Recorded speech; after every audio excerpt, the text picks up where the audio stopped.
Sin embargo, vamos a ver que la cantidad, ¿sí? O el operador momento angular total, que va siendo igual al momento angular de la partícula 1, el operador momento angular de la partícula 1 más el operador momento angular de la partícula 2, este sí va a conmutar con el hamiltoniano total. ¿Sí? Vamos a ver eso.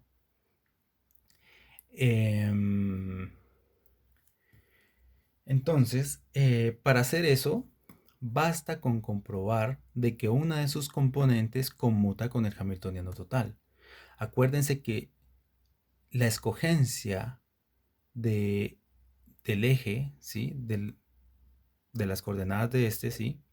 Sea z, x, y o, sea x, y o z, eh, es totalmente arbitrario, ¿sí? Cualquier dirección la podemos escoger que el momento angular se comporta como se comporta, ¿sí? Si alguna de sus componentes conmuta con el Hamiltoniano, entonces de una podemos deducir que todas las componentes de L va a conmutar con el Hamiltoniano total. Precisamente porque la escogencia de los ejes es totalmente arbitrario, ¿sí? No cambia la física.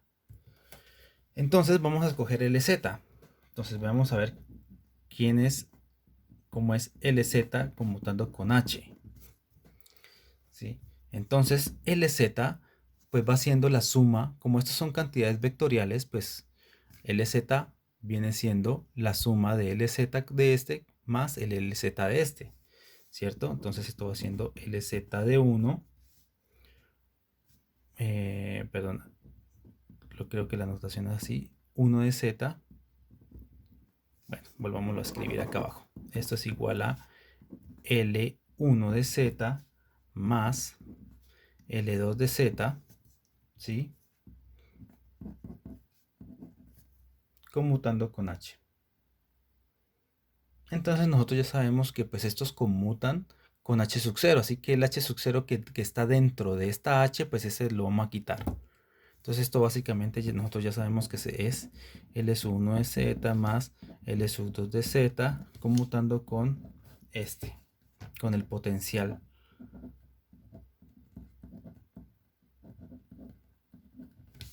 ¿Listo? Y si nosotros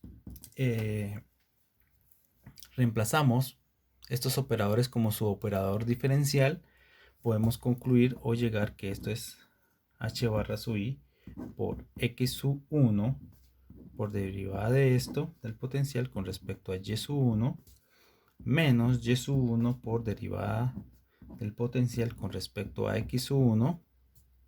¿Sí? Esta parte viene de hacer el conmutador de este con este.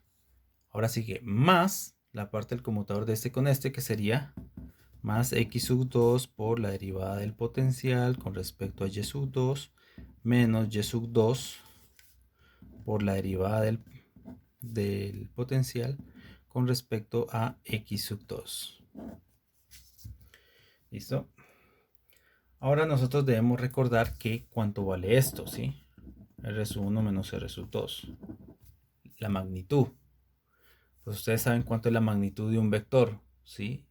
Que es la sumatoria del cuadrado de sus componentes, todo eso raíz cuadrada. Entonces esto es raíz cuadrada de sus componentes. ¿Cuáles son sus componentes? Acuérdense que en una suma de vectores o resta de vectores lo que se hace es sumar o restar sus componentes. Entonces aquí sería x1 menos x2 al cuadrado más x sub, perdón, y sub 1 menos y sub 2 al cuadrado más z sub 1 menos z sub 2 al cuadrado. Bueno, eso por un lado. Ahora, estas derivadas, por ejemplo, en particular ¿sí? Lo podemos, bueno, si quieren hagámoslo con este. La derivada de podemos hacer una regla de la cadena, ¿sí? Entonces, esto sería la derivada de con respecto a y sub 1. Pues esto, por la regla de la cadena, pues ustedes saben que esto es de b con respecto a r sub 1 menos r sub 2, ¿sí? Por la derivada de r sub 1 menos r sub 2 con respecto a y sub 1.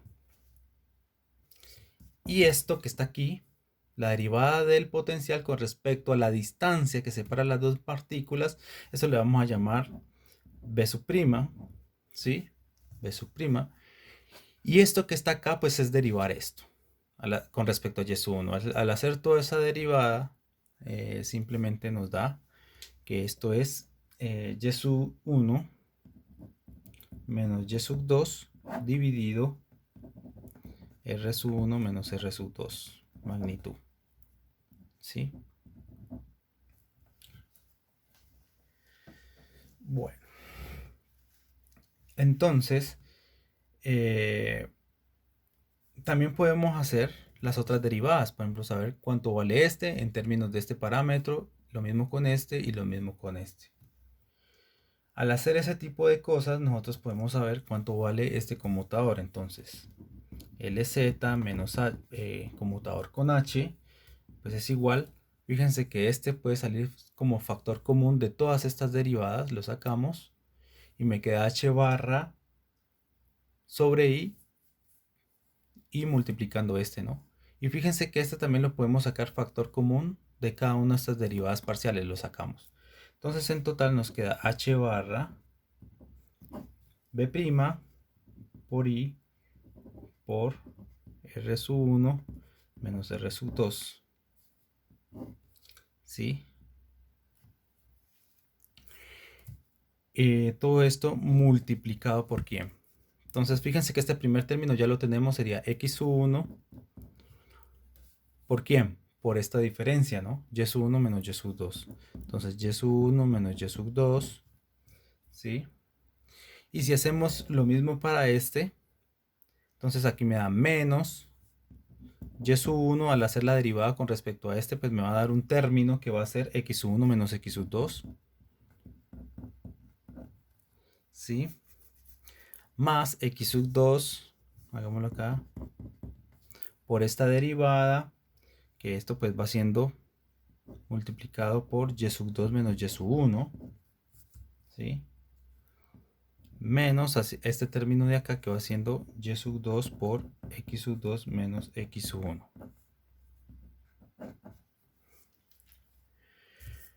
Entonces fíjense que pues esta sumatoria me da 0, ¿no? Todos estos términos se eliminan, ¿sí?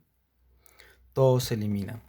¿Sí? Por ejemplo, nosotros podemos sacar este con este factor común, ¿sí? Esto, hagamos solamente esa partecita, factor común entre este y este, pues me va a dar x1 más x2 por y1 menos y2.